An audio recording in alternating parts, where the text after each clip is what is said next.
حضور علیہ الصلوۃ والسلام کے وصال کے فوراً بعد منافقین نے بہت باریک چال چلی، مسلمانوں کی صفوں میں گھس گئے۔ بظاہر لبادے ان کے مسلمانوں والے تھے، تو انہوں نے مسلمانوں سے کہنا شروع کر دیا، لو جی کہانی ختم ہو گئی، ساری رونقیں حضور کے دم سے تھیں، نمازیں تھیں، روزے تھے، لوگ اپنے اموال کی زکوٰۃ دیا کرتے تھے، حج کا اجتماع تھا، یہ سب کچھ ختم ہو جائے گا۔ اب کون مال خرچ کرے گا؟ کس نے جان راہ خدا میں قربان کرنی ہے؟ کوئی سحر کے وقت اٹھ کے کیوں مسجد میں آئے گا؟ بظاہر لگتا تھا کہ یہ بڑی ہمدردی اور دلجوئی سے حقیقت حال کو بیان کر رہے ہیں، لیکن اس کے اندر چھپا ہوا ظاہر تھا۔ جو نئے قبائل اسلام لائے تھے، یہ خبر جب ادھر پہنچی تو انہوں نے ارتداد کا رستہ اختیار کر دیا۔ بہت سارے قبیلے، آپ پڑھیں تاریخ، مرتد ہو گئے، کسی نے زکوٰۃ دینے سے انکار کر دیا، مسلمہ کذاب نے اپنی جھوٹی نبوت کا دعویٰ کھڑا کر دیا۔ حضرت صدیق اکبر کا دل زخمی ہے، کلیجہ زخمی ہے، لیکن اب اس صورتحال کا جب آپ نے مشاہدہ کیا تو آپ آگے بڑھے اور ایک اونچے ٹیلے پہ کھڑے ہوئے لوگوں کو اشارہ کیا۔ لوگوں نے جناب ابو بکر رضی اللہ تعالیٰ عنہ کو دیکھا تو ادھر لپک کے آ گئے۔ تو حضرت ابو بکر صدیق رضی اللہ تعالیٰ عنہ نے مختصر خطاب کرتے ہوئے آپ نے کہا، لوگوں مجھے ایک بات بتاؤ، تم اللہ کی عبادت کرتے تھے کہ رسول اللہ کی عبادت کرتے تھے؟ لوگوں نے کہا کہ ہم اللہ کی عبادت کرتے تھے۔ تو کہا کہ اگر تو تم رسول اللہ کی عبادت کرتے تھے تو حضور وصال کر گئے، اور اگر تم اللہ کی عبادت کرتے تھے تو وہ آج بھی حی ہے، لا یموت ہے، اسے موت ہے ہی نہیں۔ پھر کہا، جس دین کے لیے میرے اور آپ کے آقا و مولا نے اپنی ساری زندگی لگا دی، کیا حضور کے وصال کر جانے کے بعد تم اس دین کو چھوڑ دو گے؟ تو لوگوں نے کہا، کیوں چھوڑیں گے؟ تو کہا، پھر اٹھو اور دین کا جھنڈا لے کے پوری دنیا پہ چھا جاؤ۔ تو آپ نے لوگوں کو سنبھالا۔ تو حضرت عبداللہ ابن مسعود رضی اللہ تعالیٰ عنہ فرماتے ہیں کہ اگر حضرت ابو بکر رضی اللہ تعالیٰ عنہ کے ذریعے سے اللہ ہمارے اوپر احسان نہ کرتا تو ہم ہلاک ہو جاتے۔ اس امت کو بکھرنے سے بچایا ہے، شیرازہ متحد رکھا ہے، تو وہ ذات سیدنا صدیق اکبر رضی اللہ تعالیٰ عنہ۔ اور حضور یہ سارے اشارے دے کر گئے تھے۔ ایک خاتون آئی، کوئی کام تھا اس کو، اس نے کہا، حضور نے فرمایا پھر آنا۔ تو اس نے کہا کہ اگر میں پھر آؤں تو آپ نہ ہوں۔ اس کی مراد یہ تھی کہ آپ وصال کر گئے ہوں۔ تو آقا کریم علیہ السلام نے فرمایا، اگر میں نہ ہوا ابو بکر تو ہوں گے، میں نہ ہوا تو ابو بکر کے پاس آ۔ اللہ اکبر۔ حضور نے حضرت ابو بکر رضی اللہ تعالیٰ عنہ کو اپنی زندگی میں مصلی پہ کھڑا کیا۔ ترمذی کے لفظ ہیں، حضور نے ارشاد فرمایا، لا ینبغی لقوم فیہم ابو بکر ان یؤمہم غیرہ، کسی قوم کے لیے مناسب ہی نہیں ہے کہ ابو بکر ان کے اندر رہتا ہو اور امامت کوئی اور کروائے۔ مروا ابا بکر فلیصلی بالناس، ابو بکر کو حکم دو کہ وہ لوگوں کو نماز پڑھائے۔ اور پھر مصلی پہ جا کے حضرت ابو بکر 17 نمازیں حضور علیہ السلام کی حیات طیبہ کے اندر حضرت ابو بکر نے پڑھائی۔ اللہ اکبر۔ فرمایا، ما نفعنی مال احد قط ما نفعنی مال ابی بکر، مجھے کسی کے مال نے اتنا نفع نہیں دیا جتنا ابو بکر کے مال نے دیا۔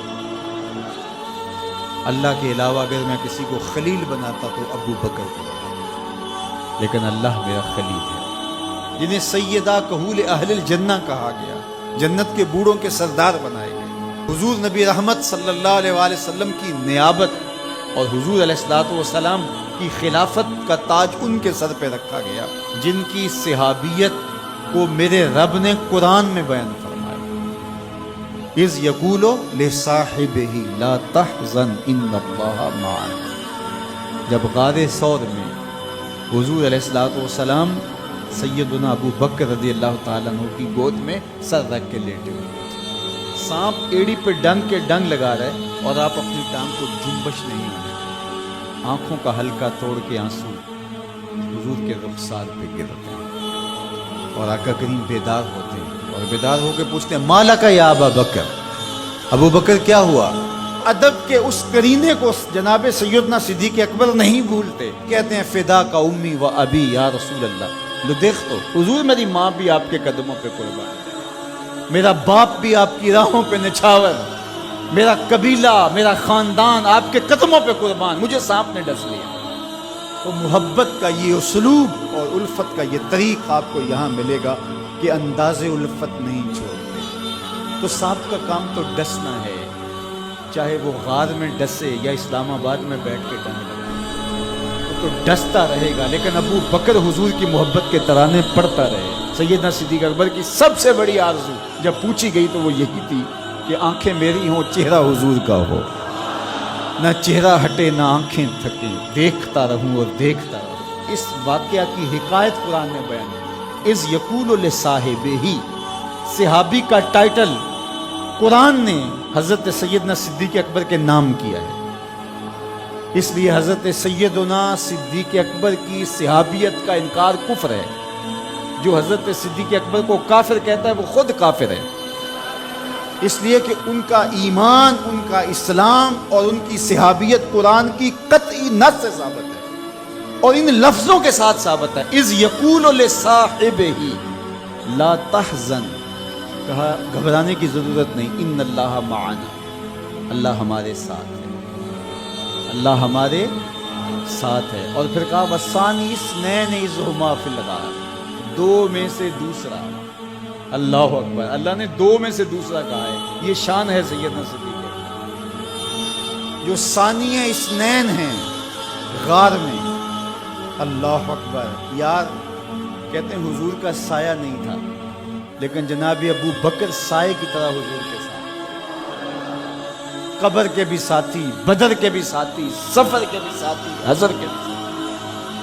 تو حضرت صدیق اکبر رضی اللہ تعالیٰ عنہ کی صحابیت قطعی نص سے ثابت ہے، اور سیدنا صدیق اکبر رضی اللہ تعالیٰ عنہ حضور علیہ الصلوۃ والسلام کے خسر ہیں۔ حضرت سیدنا صدیق اکبر رضی اللہ تعالیٰ عنہ کا دایاں ہاتھ حضور نے اپنے ہاتھ میں پکڑا اور بایاں حضرت عمر کا ہاتھ پکڑا، اور حضور ایسے مسجد نبی سے باہر نکل رہے ہیں، کوئی شخص داخل نہیں، فرمایا قیامت کے دن ہم ایسے اٹھائے جائیں، دائیں ہاتھ میں ابو بکر کا ہاتھ ہوگا، بائیں ہاتھ میں عمر کا۔ اللہ اکبر، یہ ہیں حضرت ابو بکر رضی اللہ عنہ۔ وہ بدبخت سیدنا صدیق اکبر رضی اللہ تعالیٰ عنہ کے ایمان پہ شک بھی کرے، وہ مومن نہیں رہتا۔ یہ وقت بھی آنا تھا ہمارے اوپر کہ پاکستان کے دارالحکومت میں کھڑے ہو کر کے سیدنا صدیق اکبر رضی اللہ تعالیٰ عنہ کے بارے میں ایسے نازیبہ کلمات کہے۔ حضور علیہ السلام نے ارشاد فرمایا اذا رأیتم الذین یسبون صحابی فقولوا لعنۃ اللہ علی شرکم۔ عبداللہ ابن عمر سے روایت ہے، حضور نے فرمایا اگر تم کچھ لوگوں کو دیکھو کہ وہ میرے اصحاب کو گالی دیتے ہیں اور تم کہو تمہاری شر پہ اللہ کی لعنت ہو، یہ حضور نے حکم دیا ہے کہ یہ اس کے جواب میں۔ اور ایک حدیث کے لفظ ہیں، حضور علیہ السلام نے ارشاد فرمایا من سب اصحابی فعلیہ لعنت اللہ والملائکۃ والناس اجمعین، جو میرے اصحاب کو گالی دے اس پر اللہ کی بھی لعنت، فرشتوں کی بھی لعنت اور تمام مخلوقات کی بھی لعنت۔ تو یہ ملعون جو حضرت سیدنا صدیق اکبر اور دیگر اصحاب کو بھونکتے ہیں اور ان کے بارے میں نازیبہ کلمات کہتے ہیں، ان کی شر سے اس ملک کو پاک کرنا چاہیے۔ چنگاری جب بھڑکائی جاتی ہے تو پھر پورے شہر جل جاتا ہے۔ 7-8 سال قبل کی کہانی ہمیں یاد ہے کہ کیا دردناک لمحات ہوتے تھے، روزانہ لاشیں اٹھانی پڑتی تھی، وہ ایسے ہی عاقبت اندیش لوگوں کی وجہ سے۔ اگر اداروں نے اس میں تساہل برتا، سستی سے کام لیا، یا کسی شخص کی خوشنودی کے لیے انہوں نے پس و پیش کیا یا معاملے کو گول مول کرنا چاہا، تو حالات کنٹرول میں نہیں رہیں گے۔ یہ بھڑکائی ہوئی آگ ملک کو خاکستر بنا سکتی ہے۔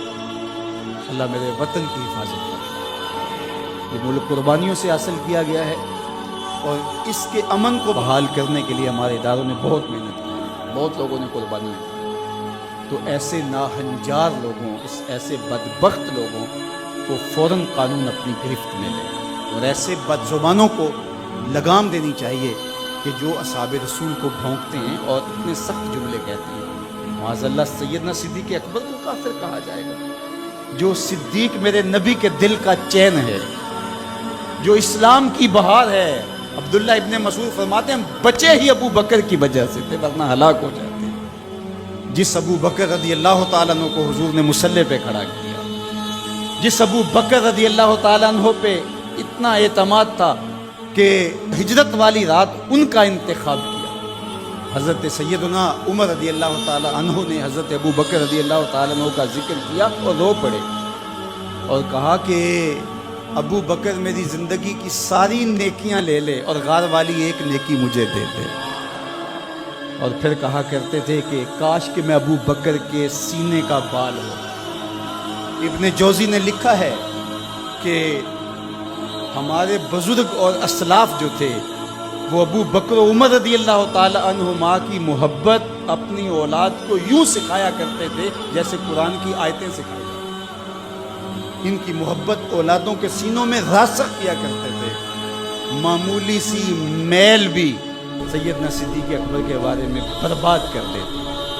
اللہ کے نبی کا ہر صحابی با کمال ہے، لیکن ابو بکر جے شک ہووی تے چل مدینے، جے شک ہووی تے چل مدینے، آ ویخ لے جوڑ مزاراں دا، بن یار نبی دیاں یاراں دا۔ تو ان سے ہماری محبت کا رشتہ استوار ہے۔ تو جس شخص نے بھی یہ جملہ کہا ہم اس کی مذمت کرتے ہیں۔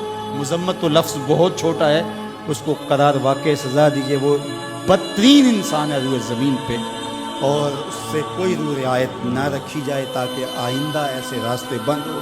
اداروں کو اس پر فی الفور نوٹس لینا چاہیے قبل اس سے کہ حالات ہاتھ سے باہر نکل جائیں اور بے قابو ہو جائیں۔ اللہ ہم سب کو اپنی رحمتوں کے ساتھ میں رکھے۔